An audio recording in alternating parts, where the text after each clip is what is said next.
Audio Jungle.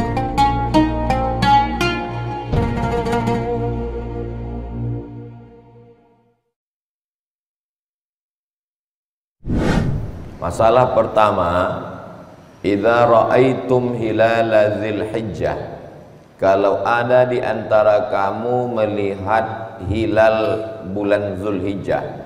Maksud hilal di sini tanggal 1 Zulhijjah yang insya Allah akan jatuh pada tanggal 8 Juni tahun 2024. Wa arada ahadukum an yudahhi, dan kamu mau berkurban, falyumsik an sya'rihi wa azfarihi, maka jangan memotong rambut dan jangan memotong kuku.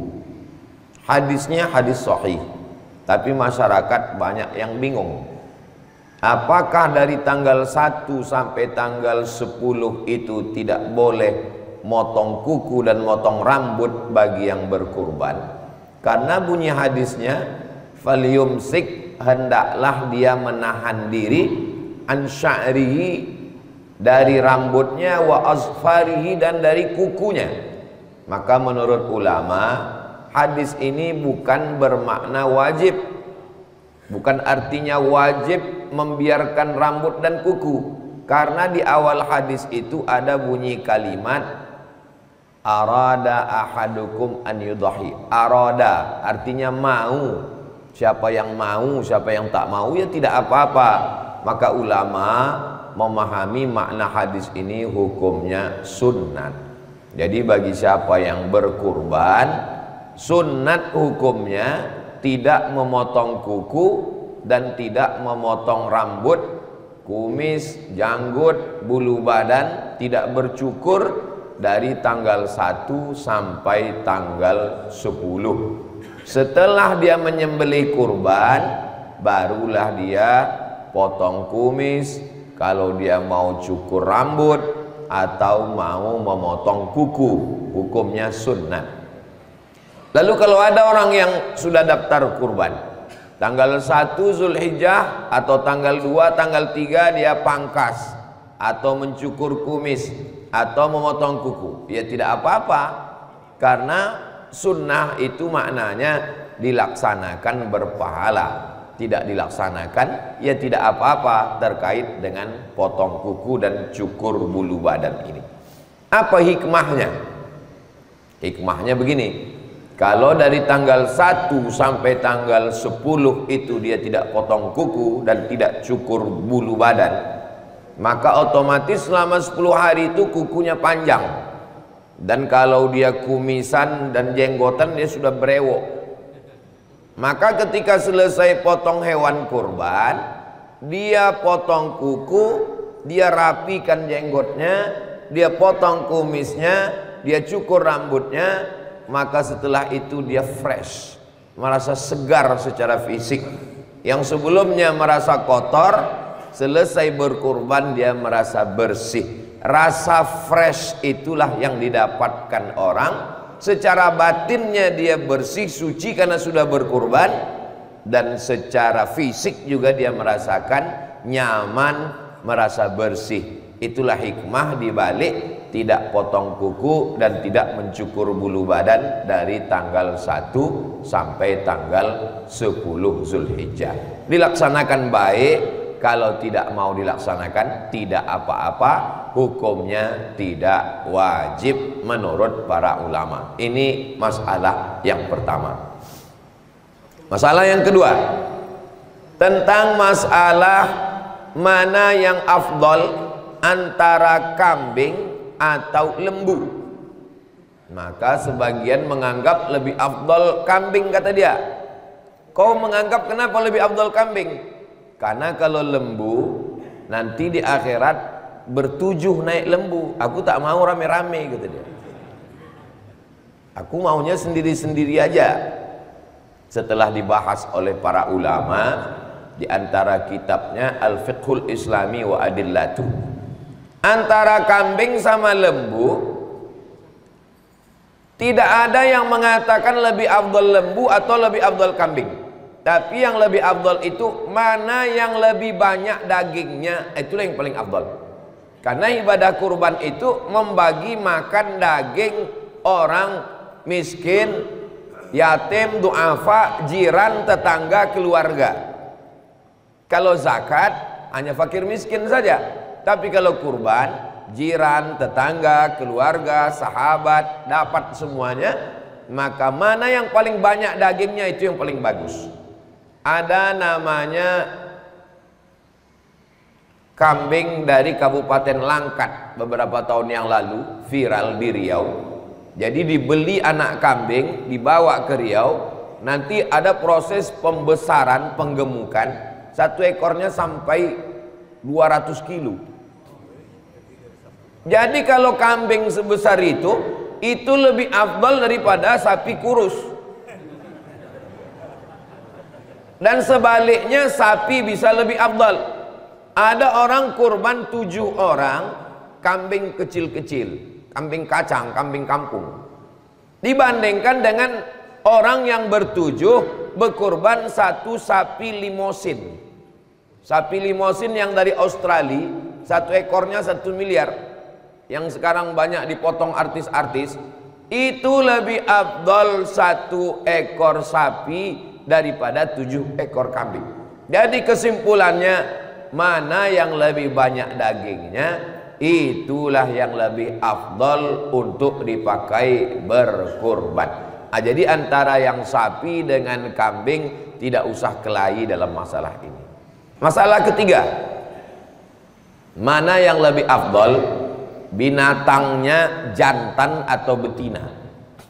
Maka di beberapa tempat, kami dari Riau mencari lembu itu ke Sumatera Barat, ke Payakumbuh dan seterusnya. Itu harga sapi jantan lebih mahal daripada sapi betina. Kenapa begitu? Karena rata-rata jamaah mencari sapi jantan. Dan dalam fikih memang dikatakan lebih afdal kambing jantan dan sapi jantan. Mengapa lebih afdal? 2 alasan. Yang pertama, karena kalau sapi betina dipotong berkurang produksi. Jadi efeknya itu pada efek ekonomi.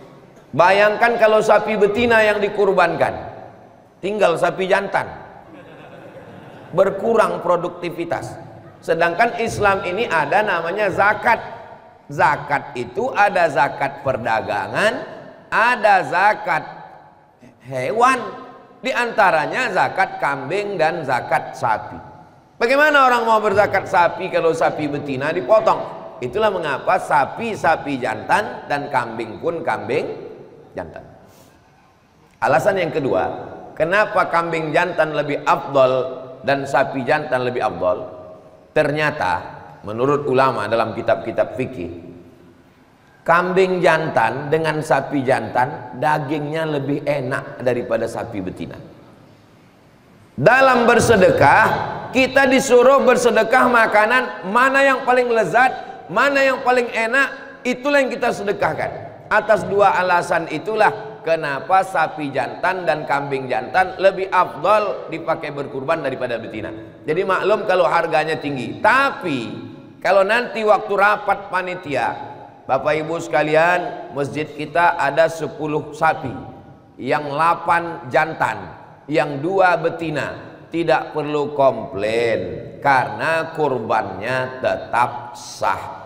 Jangan masalah-masalah kecil nih diperbesar, akhirnya menjadi konflik di tengah masyarakat.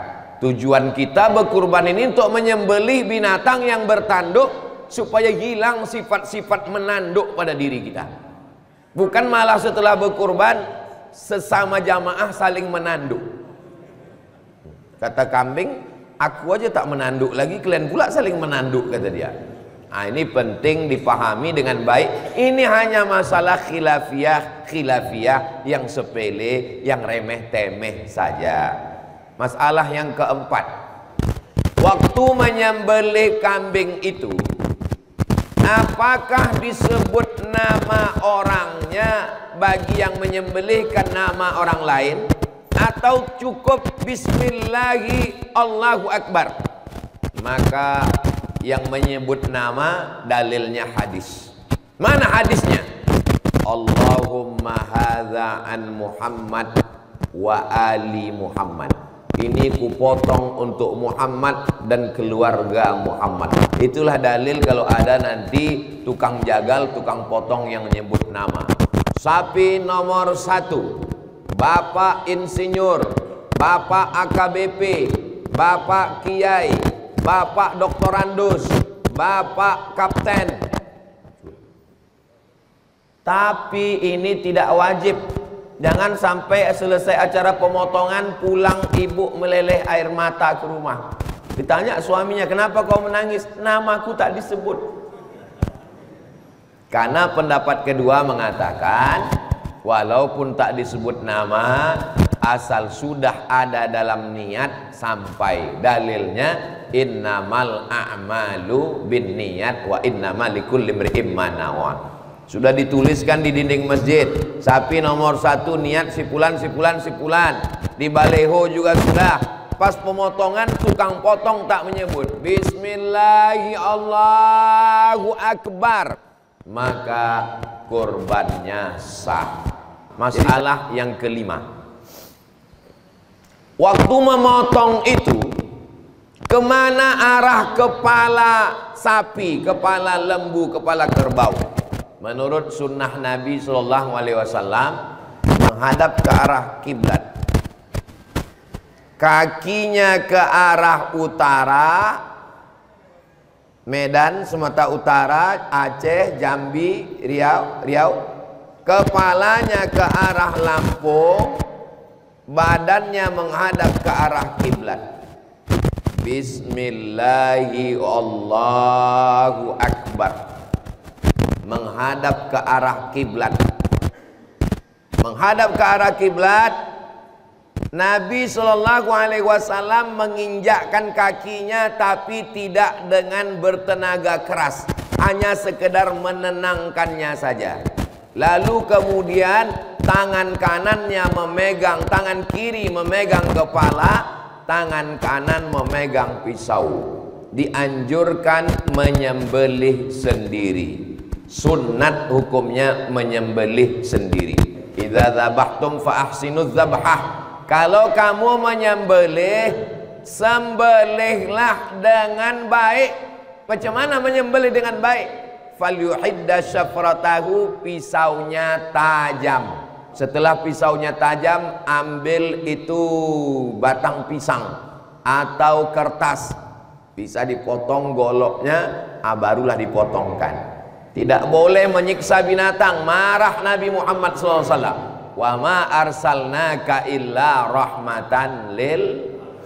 Bagaimana teknik menjatuhkan sapi, bagaimana teknik menjatuhkan kerbau lembu, bagaimana teknik memotong supaya binatang itu tidak tersiksa. Karena kata Nabi SAW, idza qataltum fa ahsinul qitlah. Kalau kamu membunuh, bunuh dengan baik, sekali pukul mati. Kalau kamu menyembelih, sembelih dengan baik, tajamkan pisaunya, wal yurih dzabihatahu, buat binatang itu mati tenang. Masalah yang keenam, setelah dipotong, apakah boleh dimakan dagingnya? Maka Allah berfirman dalam Al-Quran, fakulu minha, makanlah dagingnya. Bukan boleh, Allah menyuruh makanlah dagingnya. Kalau disuruh itu berarti wajib? Tidak wajib. Hukum memakan daging kurban sunnah. Tapi katanya Pak Ustadz haram makan daging kurban. Daging kurban yang haram dimakan kurban wajib. Kurban wajib tak boleh dimakan.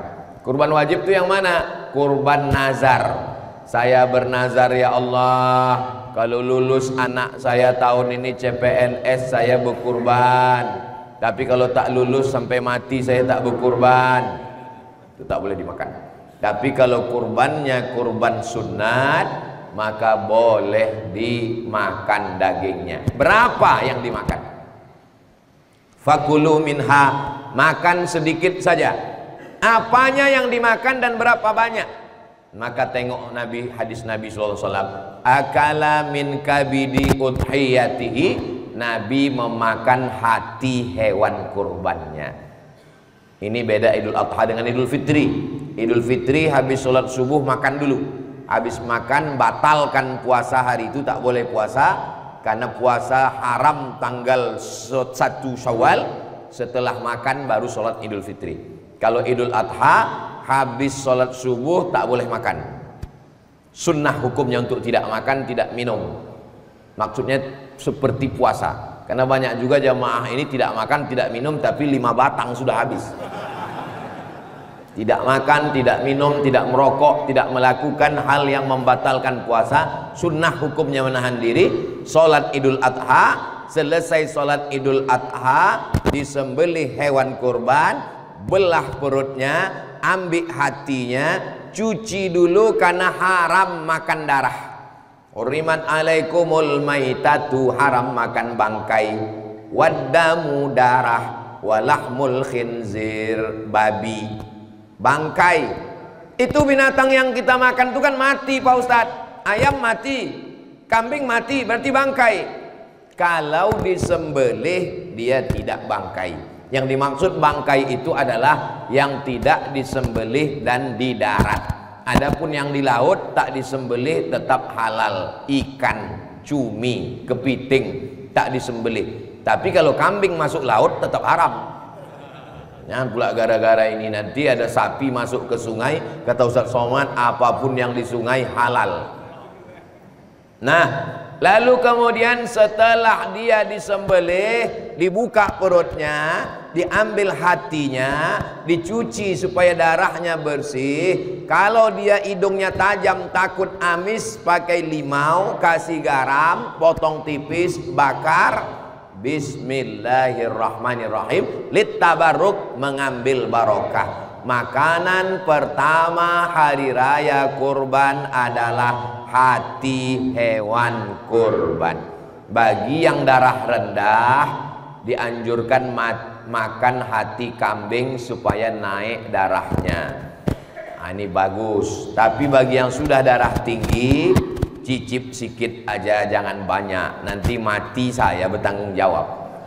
Naik darah tinggi gara-gara Ustaz Somad ceramah subuh. Secukupnya saja. Makanan yang naik menjadi kolesterol, menjadi darah tinggi, menjadi jantung koroner, itu kalau berlebihan, kata Allah dalam Quran, kulu, makanlah, washrabu, minumlah, wala tusrifu, jangan berlebih-lebihan. Kalau tak lebih, insya Allah sehat walafiat. Nah, setelah itu sisanya paling bagus, wa at'imul ba'isal faqir, bagikan semua ke fakir miskin. Itulah yang paling bagus.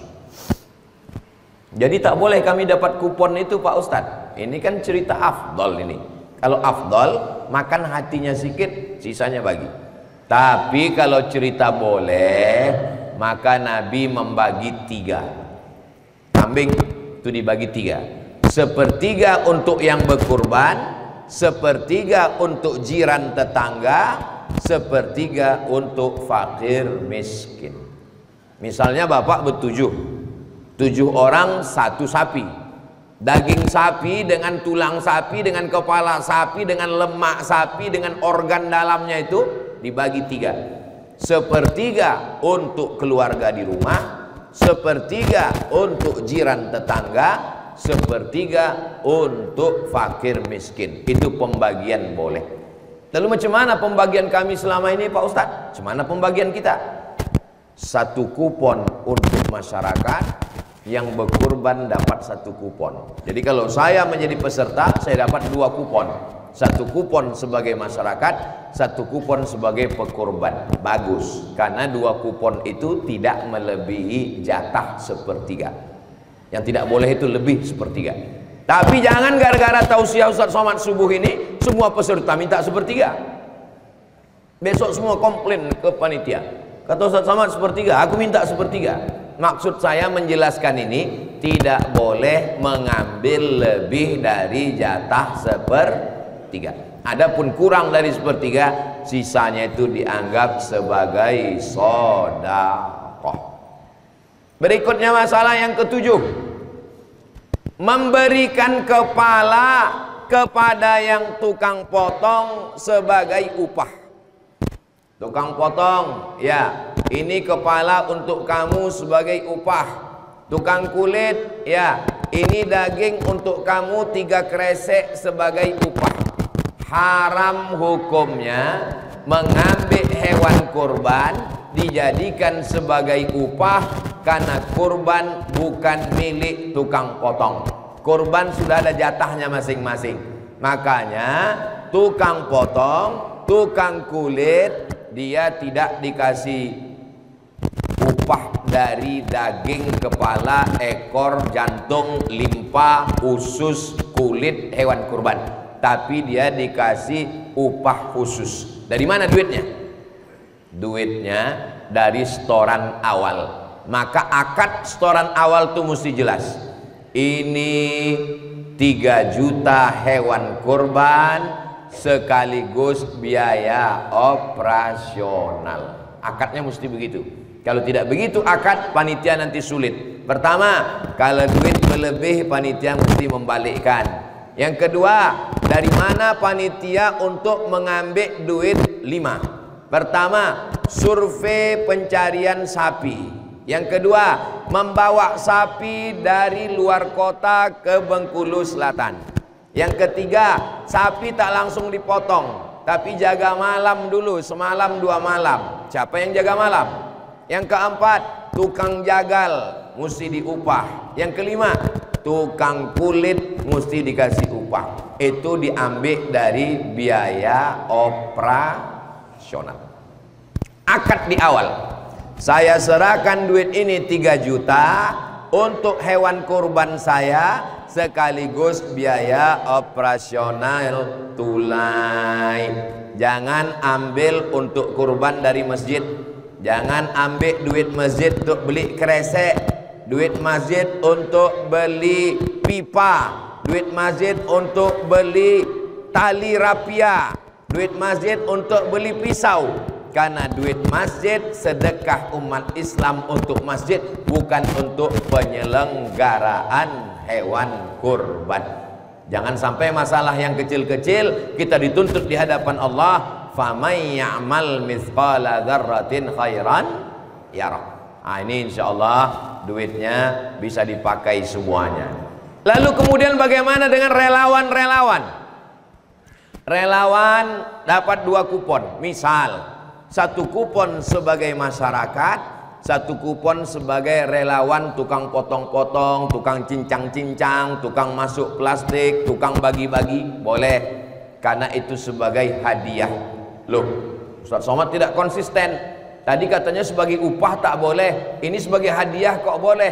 Sebagai hadiah boleh, sebagai upah tak boleh. Apa beda upah sama hadiah? Hadiah dapat alhamdulillah, tak dapat tak apa-apa. Tapi kalau upah mesti dapat. Kalau tak dapat, pisau itu naik ke atas. Tukang potong dengan tukang kulit itu bukan hadiah. Tukang cincang-cincang, tukang masuk plastik, tukang bagi-bagi, itu memang relawan. Maka sebelum acara penyembelihan, relawan disadarkan dulu. Hai relawan-relawan, kalian ini memang betul relawan. Nanti kalau kurang jangan mengamuk, karena kalian tak dapat. Yang dapat upah ini cuma 2. Yang pertama tukang potong, yang kedua tukang kulit. Adapun kalian nanti kalau berlebih dapat, kalau tidak tak dapat ya. Kalau tidak nanti dia menganggap asalkan kerja dia dapat. Dan kita sebagai panitia, sebagai relawan, tidak ada kuasa terhadap daging ini. Jangan sampai pagi itu ambil daging ini, ambil daging ini, ambil daging ini, potong, cincang, masak. Daging siapa yang kita makan? Itu pembagian belum selesai. Potong, potong, potong, daging bertimbun. Sementara kita mau kerja, belum makan pagi. Datang ibu, datang bapak, potong, potong, cincang, sup, makan. Daging siapa yang kita makan itu? Kalau gitu kita beli lontong Pak Ustadz. Kata panitia, kalau makan lontong aku tak bertenaga. Bagaimana solusinya? Solusinya begini. panggil bapak-bapak pemilik sapi nomor 1. Kepada bapak pemilik sapi nomor 1, 7 orang silakan maju. Maju mereka. Pak, jatah kalian di sini kan sepertiga, 20 kilo. Ya, kami minta 5 kilo jatah kalian untuk kami masak pagi ini. Kata yang 6 orang, kami ikhlas, ambillah. Izin yang 7 orang ini, bukan semuanya kita ambil jatah dia. Itu tidak mengurangi jatah dia, dia tetap dapat 2 plastik. Supaya jangan kita semena-mena. Ambil kepalanya, bagikan ke sana, ambil ekornya, bagikan ke sana, ambil tulangnya, punya siapa ini? Kita bukan penguasa di sini. Kita hanya dititipkan amanah untuk mengurus hewan kurban, maka buatlah sesuai dengan tuntunan Rasulullah sallallahu alaihi wasallam. Nah, ketika pembagian muncul masalah yang ke-8. Masalah yang ke-8 adalah waktu membagi hewan kurban, tak semua tetangga kita ini Islam. Ada di komplek itu orang yang tak Islam. Apakah orang tak Islam boleh dapat hewan kurban? Maka hukumnya kata Syekh Atiyah Saqar dalam kitab Fatawa Al-Azhar, boleh. Mana dalilnya? Enak aja bilang boleh tak boleh. Dalil, mana dalil? Dalilnya Asma melapor ke Nabi, ummi qadimat, emak saya datang, dia tak Islam. Afa asiluha, boleh saya sambung silaturahim dengan orang tak Islam? Kata Nabi, siliha, silakan sambung. Afa u'tiha, boleh saya kasih hadiah? Kata Nabi, i'tiha, berikan hadiah.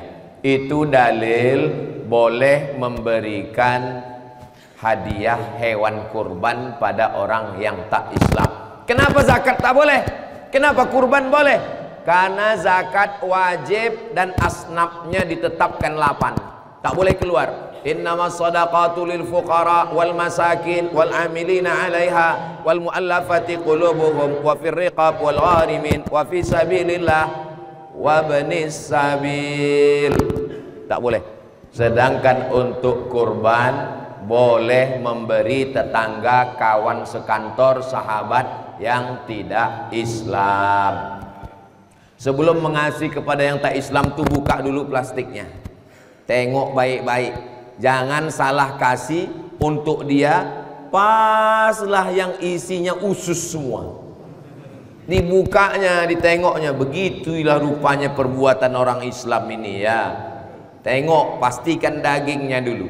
Tengok juga jangan sampai yang sembahyang ke masjid, yang sholat, yang puasa malah tak dapat. Yang tak sembahyang malah dapat. Ini perlunya yang membagi ini orang yang mengerti, musyawarahkan dulu. Data berapa? Data berapa? Datanya valid. Jangan terlalu percaya kepada RT dan RW. Karena banyak RT RW mengasih laporan nama itu hanya nama-nama yang memilih dia saja. Ini tidak terjadi di Bengkulu Selatan. Ini yang saya ceritakan ini di planet lain. Jangan terlalu percaya kepada data orang, tapi berdasarkan memang check and recheck. Supaya apa? Ingat, panitia, kamu diberikan amanah oleh orang yang berkorban. Nanti kita akan diminta tanggung jawab di hadapan Allah. Faman ya'mal mithqala dzarratin khairan yarah. Masalah ke-9. Bertimbun kulit 20 lembar kulit. Mau dikemanakan kulit ini? Kata panitia, kalau gitu kita jual aja kulitnya. Ustadz berceramah, man ba'a jilda udhiyatihi fala udhiyatalah. Siapa yang menjual kulit hewan kurbannya, maka tidak sahlah kurbannya. Akhirnya karena panitia takut menjual kulit, diguntinglah kulit ini kecil-kecil, dimasukkan ke plastik, dibagi, dan sampai di rumah semua kulit dibuang, dan 2 hari kemudian kampung bau bangkai. Karena tak ada yang bisa mengolah kulit. Kulit ini dilema, mau dijual takut tidak sah, mau dibagi takut tak ada yang bisa mengolah. Jadi solusinya bagaimana? Kulit boleh dirobah jadi duit, tapi duitnya jangan dipakai lagi untuk operasional kurban. Kalau gitu duitnya untuk masjid. Tidak ada hubungan kurban dengan masjid. Hasil penjualan kulit 20 lembar kulit, 1 lembar 100.000, 20 lembar 2 juta, dibagikan ke masjid. Siapa itu yang berkurban? Tidak ada jatah masjid. Daging kurban, kulit kurban, tak ada jatah untuk masjid. Jadi duit hasil penjualan kulit dibagikan kepada fakir miskin. Jangan lagi diambil untuk beli plastik, jangan lagi diambil untuk beli minuman, jangan lagi diambil minuman plastik, diambil dari biaya operasional. Lalu bagaimana ibadah kami yang lalu-lalu Pak Ustadz? Apa boleh buat? Banyak-banyak istighfar, mudah-mudahan diampunkan Allah Subhanahu wa taala. Jangan gara-gara tausiah ini panitia mengundurkan diri. Marah nanti Pak Upati sama saya. Ini Ustadz Somad ini merusak kestabilitas nasional ini. Saya mau mengasih tahu, niat saya tak lain tak bukan supaya kita bersih. Kalau kita berbuat karena tak tahu, sekarang kita sudah tahu. Kalau kita sudah tahu, kita amalkan. Jadi makna tak boleh menjual kulit itu maksudnya mengambil manfaat secara materi. Adapun setelah dirobah dari kulit menjadi duit, duitnya dibagikan lagi daripada terbuang mubazir, maka hukumnya boleh. Masa di Bengkulu Selatan tak ada yang pandai mengolah kulit? Cari itu www.kulit.com. Robah. Berapa kalian mau beli kulit ini? 1 lembar 100.000. Kami ada 30 lembar, 3 juta. Mari duit 3 juta, bagikan ke fakir miskin. Itu jatah mereka. Karena kata Nabi, wa at'imul ba'isal faqir, bagikan ke fakir. Masalah yang ke 10. Nama 7 orang. Nomor 1 Pak Dr. Andus, nomor 2 Pak Bupati, nomor 3 Pak Sekda, nomor 4 Pak Ketua MUI, nomor 5 Ketua Penggerak PKK, nomor 6 almarhum, nomor 7 almarhumah. Gimana ceritanya orang mati kok bisa berkurban? Nomor 10 pembahasannya kurban untuk orang mati. Orang yang sudah meninggal dunia berkurban. Ustadz Abdul Somad berkurban ya. Saya, istri saya, anak saya, Sami Ahmad Misbahi Billah, Mizian Hazik Abillah, Sami Ahmad Misbahi Billah. Berempat. Yang 3 lagi atuk saya, ayah saya, emak saya. Yang 3 ini udah meninggal. Mana dalilnya Ustadz berkurban 3? Dalilnya hadis Nabi. Nabi waktu berkurban, Allahumma hadza an Muhammad wa ali Muhammad. Ini kupotong kurban untuk Muhammad dan untuk istri Muhammad sallallahu alaihi wasallam. Padahal waktu itu Khadijah sudah meninggal. Itulah dalil berkurban untuk orang meninggal dunia pahalanya sampai. Tapi hadisnya jelas, idza mata ibnu Adam inqata'a amaluhu. Kalau manusia sudah mati, maka putuslah amalnya. Tak ada lagi tahlil, tak ada lagi baca yasin, tak ada lagi kirim-kirim kurban. Putus sudah. Hadisnya sahih. Kepala kau tak sahih. Hadis tentang orang mati putus itu hadisnya ada dalam Sahih Muslim. Bunyi hadisnya idza matal insan. Kalau manusia mati inqata'a, putus amalnya. Maksudnya amal orang yang mati itu putus. Orang yang mati itu amalnya putus. Adapun amal orang hidup ke orang mati tidak putus. Jadi tentang masalah kurban untuk orang mati, maka kurban sampai. Adapun yang putus itu maksudnya orang yang mati itu amal dia putus. Adapun amal kita yang hidup, Abdul Somad mati, amal Abdul Somad nih putus. Apakah kalau orang dari mana mengirimkan doa sampai atau tak sampai? Sampai. Meninggal Ustaz Somad, untuk almarhum Abdul Somad Al-Fatihah sampai. Allahumma fir lahu warhamhu sampai. Bapak Ibu berkumpul masak ayam sedekah. Ya Allah, sampaikanlah pahala sedekah kami untuk almarhum. sampai. Nah, jadi masalah kurban untuk orang meninggal dunia hukumnya sampai menurut 4 mazhab. Mazhab Hanafi, mazhab Maliki, mazhab Syafi'i, mazhab Hambali.